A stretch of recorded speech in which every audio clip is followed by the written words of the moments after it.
You are youth of the noble birthright. You may not at this time know what that means. It means that behind you are great men and women who did wonderful and brave things. They made decisions that were not easy to make, and in many cases they paid a terrible price for those decisions. Some of them even giving their lives rather than forsake the truth they had embraced.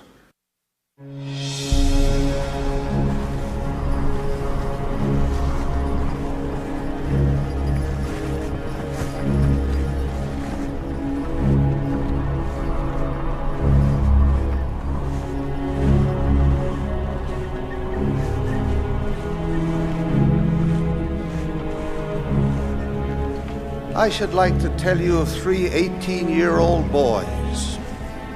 In 1856, more than 1,000 of our people, some of them perhaps your forebears, found themselves in serious trouble while crossing the plains to this valley.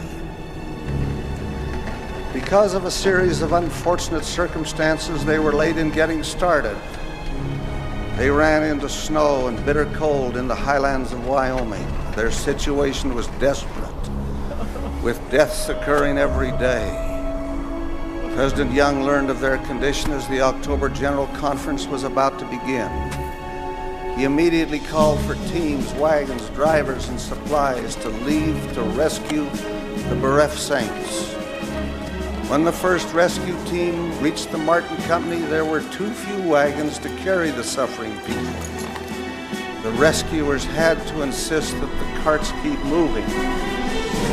When they reached the Sweetwater River on November 3rd, chunks of ice were floating in the freezing water. After all these people had been through and in their weakened condition, that river seemed impossible to cross. It looked like stepping into death itself to move into the freezing stream. Men who had once been strong sat on the frozen ground and wept, as did women and children. Many simply could not face that ordeal. And now I quote from the record, 3 18-year-old boys belonging to the relief party came to the rescue. To the astonishment of all who saw, they carried nearly every member of the ill-fated handcart company across the snowbound stream. The strain was so terrible and the exposure so great that in later years all the boys died from the effects of it. When President Brigham Young heard of this heroic act, he wept like a child, and later declared publicly that act alone will ensure C. Allen Huntington,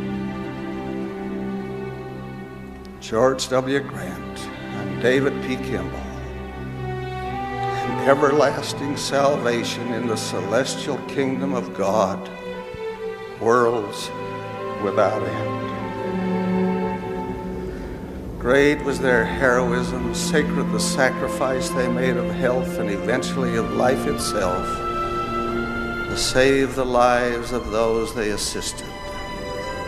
Be true to that great inheritance, true to the faith that our parents have cherished, true to the truth for which martyrs have perished, to God's command, soul, heart, and hand, faithful and true we will ever stand.